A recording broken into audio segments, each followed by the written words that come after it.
কোৱা কিবা এটা কোৱা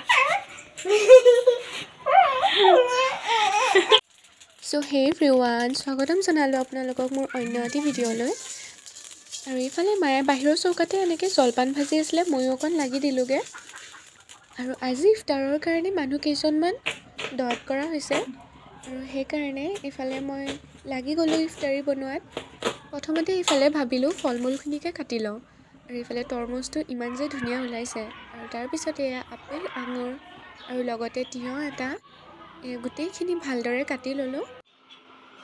আৰু তাৰপিছত এয়া ল'লোঁ নৰসিংহ পাত আৰু দালি আৰু চাউল এমুঠিৰ সৈতে এয়া বনাব ল'লোঁ পকৰি দালি আৰু চাউলকেইটা ভালদৰে মিক্সিত গ্ৰাইণ্ড কৰি ল'লোঁ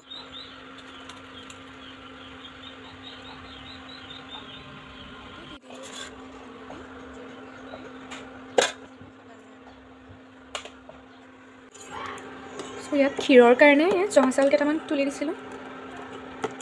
এয়া ক্ষীৰ বনাম আৰু এইফালে পকৰিখিনি ঠিক কৰি ল'লোঁ নৰসিংহ পাত আৰু দালি কেইটামান দি পেলাই আৰু এয়া পকৰিও বনাই ৰেডি হৈ গ'ল আৰু আনহাতে মোৰ ক্ষীৰখিনিও ধুনীয়াকৈ হৈয়ে গ'ল ক্ষীৰখিনি হোৱাৰ পিছতে এইফালে লাগি গ'লোঁ পুৰি বনোৱাত আটাকেইটা খচি পেলাই অকণমান দেৰি ৰেষ্ট হ'বলৈ থৈ দিলোঁ আৰু ইফালে চালোঁ মোৰ শাক অকণমান ভাজিছিলোঁ শাক ভাজিকণ হৈয়ে গ'ল এইফালে মই তিয়াই থৈছোঁ বুট কেইটামান বুটখিনি ধুনীয়াকৈ ভুনা বনাবলৈ তাৰপিছতে লাগি গ'লোঁ পুৰিখিনি বনোৱাত ইফালে মায়ে পুৰিকেইটা বেলি দিছে আৰু যিহেতু সময় বহুতেই কম আছিলে ধুমাধুমকৈ চব বস্তুখিনি যোগাৰ কৰিলোঁ আৰু সকলোকে সময়তে দিলোঁ